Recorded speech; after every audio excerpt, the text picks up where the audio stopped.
रजनी का पति राजेश एक फैक्ट्री में नौकरी करता था। घर में उनके अलावा उसकी सास और छोटी ननद थे। रजनी, मेरा रोटी का डिब्बा दे दो, मुझे आज फैक्ट्री जल्दी पहुंचना है। आज मालिक ने बड़ी नई मशीनें मंगवाई हैं, तो सबको जल्दी आने के लिए कहा है। राजेश बेटा, सुमन के लिए पंडित जी एक रिश्ता बता गए थे। मैं सोच रही हूँ बात कर लेते हैं। ठीक है माँ, इस सोमवार मेरी छुट्टी है, लड़के वालों को घर बुला लेंगे। क्यों रजनी, तुम बताओ। हाँ ठीक रहेगा, मैं घर पर ही कुछ अच्छा खाने का बना लूंगी। ये बढ़िया बात है। अच्छा, मैं चलता हूँ। राजेश और रजनी दोनों में आपसी समझ बहुत थी। इसी कारण वो दोनों अपने परिवार को भले ही कम रुपयों में पर अच्छे से चला रहे थे। सुमन को लड़के वाले देखने आ जाते हैं। उन्हें सुमन पसंद आ जाती है और 6 महीने बाद की तारीख सुमन की शादी की पक्की हो जाती है। रजनी, सुमन की शादी के लिए पैसे भी जोड़ने पड़ेंगे। हमारे पास 6 महीने का समय है। चिंता मत करो, सब हो जाएगा। मेरी शादी की सोने की चेन और चूड़ियां मैं सुमन को दे दूंगी, जेवर का काम हो जाएगा। बाकी तो अभी समय है, हम शादी के लिए जोड़ लेंगे। सुमन, तेरी रजनी भाभी सचमुच कितनी अच्छी है। हाँ माँ, मैं भी यही देख रही हूँ। वो हम सब के बारे में कितना सोचती हैं। सब कुछ ठीक चल रहा था, पर कहते हैं ना, खुशियां और परेशानियां दोनों बिना दस्तक दिए आती हैं। एक दिन फैक्ट्री में मशीन पर कपड़ा काटते हुए राजेश का हाथ उसमें आ जाता है। राजेश बुरी तरह जख्मी हो जाता है। देखो रजनी, मैंने राजेश के हाथ के लिए अपनी तरफ से जो भी पैसे देने थे वो दे दिए हैं। बाकी इसका इलाज तुम खुद करवाओ। गलती ये मजदूर खुद करते हैं और भरना हम मालिकों को पड़ता है। पर मालिक, डॉक्टर अभी 2 लाख रुपए और मांग रहे हैं। अरे कितना दूं? 1 लाख रुपए तो मैंने लगा दिए। अब मेरे बस की बात नहीं है, अपने आप करो जैसे मर्जी। फैक्ट्री का मालिक बहुत ही बेईमान निकला। उसने सारी गलती राजेश पर डाल दी। रजनी के पास अपने जेवर बेचने के अलावा कोई चारा नहीं था। उसने अपनी पाई पाई राजेश के इलाज में लगा दी। 1 महीने बाद राजेश को हॉस्पिटल से छुट्टी मिली और वो घर आया, पर अभी भी राजेश का हाथ ठीक नहीं था और घर में कोई कमाने वाला भी नहीं था, इसलिए पैसों की परेशानी शुरू हो गई। उधर सुमन की शादी के दिन भी नजदीक आ रहे थे। सब कैसे होगा, कुछ समझ नहीं आ रहा। सुमन की शादी को 4 महीने बाकी रह गए हैं।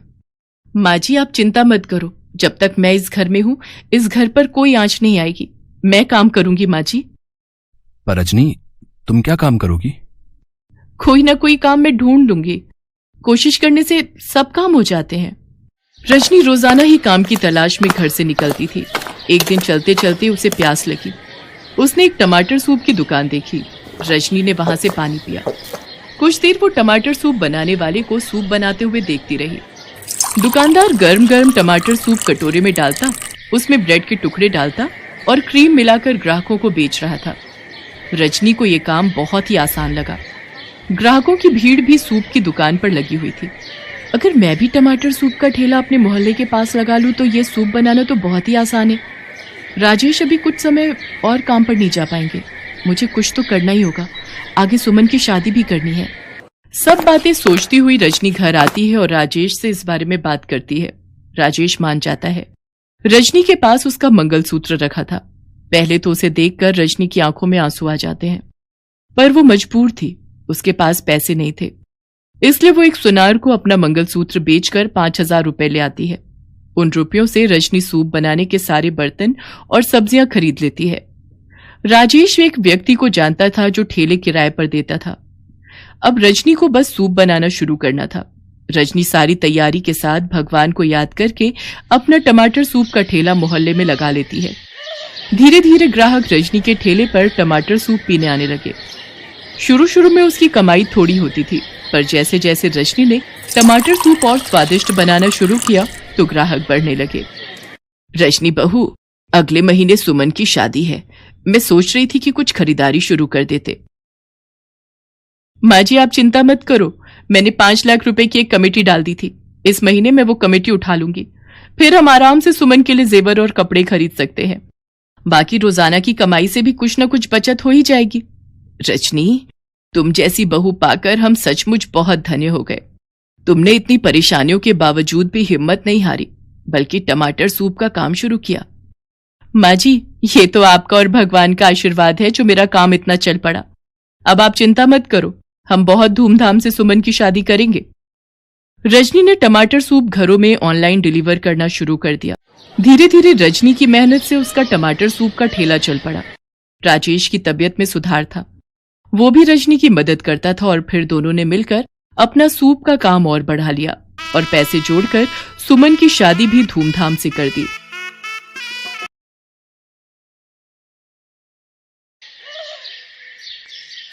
जसमीत एक सरकारी कॉलेज में पढ़ती थी। उसके बाबूजी नरेंद्र एक कपड़ा मिल में नौकरी करते थे। जसमीत की मम्मी वर्षा घर के बराबर में ही एक होटल वाले को रोजाना के पराठे और रोटी बना कर देती थी। कुल मिलाकर घर का गुजारा हो रहा था। पर एक शाम, वर्षा, आज सुबह से ही सीने में बहुत दर्द हो रहा है, लगता है ज्यादा बढ़ रहा है।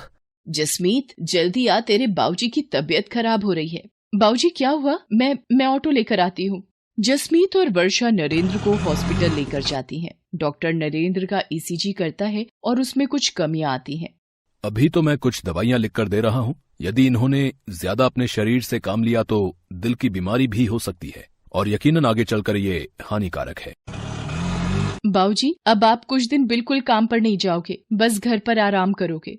पर जसमीत बेटा, अगर मैं काम पर नहीं गया तो मुझे तनख्वाह काट कर मिलेगी और मिल के मालिक मेरी जगह किसी और को नौकरी दे देंगे। पर बाबूजी, आपकी तबीयत भी ठीक नहीं रहती है। डॉक्टर ने आपको आराम करने के लिए बोला है। कुछ नहीं होगा बेटा, तू मेरी चिंता मत कर। वर्षा, मेरा रोटी का डिब्बा बांध दे, मैं चला जाता हूँ। पिछले 3 दिन से नहीं गया। इतनी छुट्टियाँ लेना मेरे लिए सही नहीं होगा। नरेंद्र काम पर चला जाता है। पर आओ नरेंद्र, इससे मिलो। ये नया वर्कर तुम्हारी जगह काम करेगा। वो ऐसा है कि मुझे पता चला है कि तुम्हारी तबीयत ठीक नहीं रहती है, इसलिए डॉक्टर ने तुम्हें बेड रेस्ट बोला है। हमारी मिल को तो ऐसे वर्कर की जरूरत होती है जो चुस्त हो, मेहनती हो और अच्छा काम कर सके।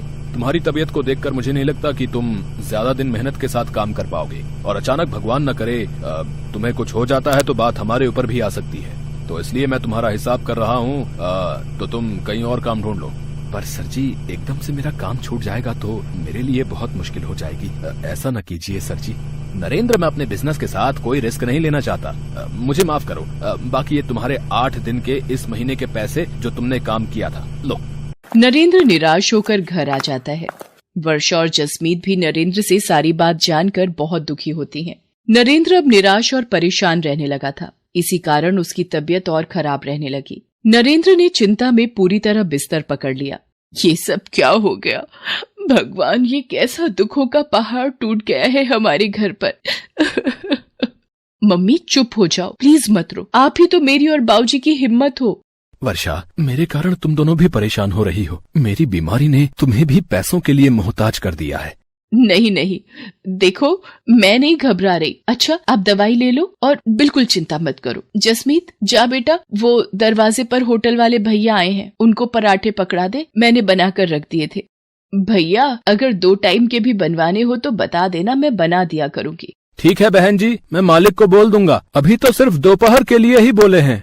मम्मी, आप घर का काम, पापा की देखभाल इतना थक जाते हो, फिर 2 टाइम के होटल की रोटी और पराठे कैसे बना पाओगे? मैं कॉलेज से कुछ दिन की छुट्टी ले लेती हूँ, आपको हेल्प हो जाएगी। मम्मी, नहीं जसमीत, तू पढ़ाई पर ध्यान दे। वैसे भी ये तेरा आखिरी साल है कॉलेज का, तू मेरी चिंता मत कर, मैं कर लूंगी। वर्षा दिन भर काम करके अब थक भी जाती थी। नरेंद्र की देखभाल, दवाइयाँ और घर का खर्चा सब उसी के सिर पर था। एक दोपहर जब जसमीत कॉलेज से घर आई, मम्मी ये देखो, हमारे शहर में पराठे प्रतियोगिता होने वाली है। सबसे अनोखा पराठा के नाम से जीतने वाले को 50,000 रुपए का इनाम दिया जाएगा। मम्मी, आप इस प्रतियोगिता में ट्राई करो ना, देखना आप ही जीतोगी। जसमीत क्या बच्चों सी बातें कर रही है? मैं और प्रतियोगिता में भाग? नहीं बेटा। पर मम्मी, इस प्रतियोगिता में भाग लेने में हर्जी क्या है? ट्राई तो करो, हो सकता है आपके बनाए हुए पराठे बहुत ही पसंद आए और आप इस सबसे अनोखा पराठा प्रतियोगिता को जीत जाओ। देखो, अगर आप जीत गए तो 50,000 रुपए से बहुत कुछ कर सकते हो। मम्मी प्लीज, मम्मी आप मेरे लिए एक बार इस प्रतियोगिता में भाग लो तो सही। मैं आपका फॉर्म भर रही हूँ, आपको इस प्रतियोगिता में भाग लेना ही होगा। वर्षा, अगर जसमीत का मन है तो तुम प्रतियोगिता में भाग ले लो। जसमीत सही कह रही है। हो सकता है कि तुम प्रतियोगिता में जीत जाओ। जीतना हारना तो भगवान के हाथों में होता है, पर बिना भाग लिए हार मान लेना ये भी तो सही नहीं है ना। तुम्हें अपने हुनर को दिखाना चाहिए, छिपाना नहीं। ठीक है, अगर तुम दोनों कहते हो तो मैं इस प्रतियोगिता में भाग ले लेती हूँ। ये हुई ना बात मम्मी। पर आप कौन सा पराठा बनाओगे जिससे आप ये प्रतियोगिता जीत जाओ? ये सोचना पड़ेगा। एक्सक्यूज मी मैम, आपका पिज्जा ऑर्डर था इस पते पर? भैया वो सेम एड्रेस हमारी पीछे वाली गली में है, वहाँ का ऑर्डर होगा। हमारी बैक साइड के घर का भी यही पता है। पिज्जा का नाम सुनकर तो मम्मी मेरे मुंह में पानी आ गया। गलती से वो डिलीवरी करने वाला भैया हमारे घर पर आ गया था। मम्मी, क्या आप पराठे को पिज्जा का लुक दे सकते हो? एक नए तरीके का पराठा? कोशिश कर सकती हूँ, तू मुझे पिज्जा में लगाने वाला सामान ला दे। जसमीत वर्षा को सारा सामान लाकर दे देती है। वर्षा अपनी मेहनत और कोशिश से एक पिज्जा पराठा बनाती है। मम्मी, ये पिज्जा पराठा तो बहुत ही टेस्टी बना है और देखने में भी कितना सुंदर लग रहा है। मम्मी, क्यों ना आप यही पिज्जा पराठा सबसे अनोखा पराठा प्रतियोगिता के लिए बनाओ? जसमीत की बात मानकर वर्षा प्रतियोगिता में पिज्जा पराठा बनाती है। प्रतियोगिता में बहुत से लोगों ने हिस्सेदारी की थी, पर वर्षा के हाथ का बना पिज्जा पराठा देखकर जज करने वाले शेफ बहुत ही चकित रह जाते हैं। दोस्तों, बहुत से पराठे देखे, पर ये पिज्जा पराठा पहली बार देखा। वर्षा जी ने इस पिज्जा पराठे पर लेयर बनाकर इसे बहुत ही खूबसूरत ढंग से प्रेजेंट किया है और खाने में भी ये बहुत ही स्वादिष्ट पराठा है। इसके लिए हम सभी जजेस की सहमति से वर्षा जी को सबसे अनोखा पराठा प्रतियोगिता की विजेता घोषित किया जाता है और ये 50,000 का नकद इनाम भी इन्हें दिया जाता है।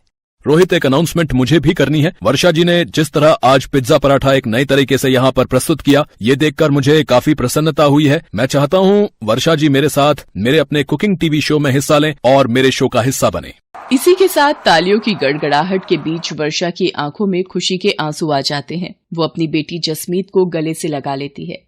थैंक यू सर, आपने मुझे इस काबिल समझा। आप लोगों का बहुत बहुत शुक्रिया। ये सब मेरी बेटी जसमीत और मेरे पति नरेंद्र की वजह से ही संभव हुआ है। इन दोनों ने ही मुझे प्रोत्साहित किया और मैंने प्रतियोगिता में हिस्सा लिया। आपका लाख लाख शुक्रिया प्रभु, आपने मेरी जिंदगी को एक नया मोड़ दिया है।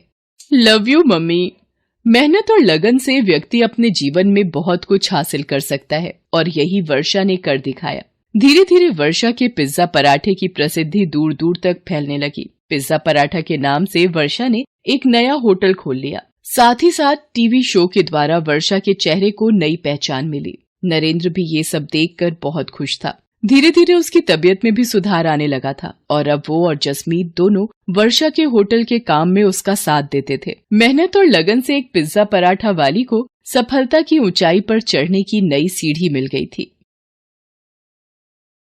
Best buddies. Hello friends.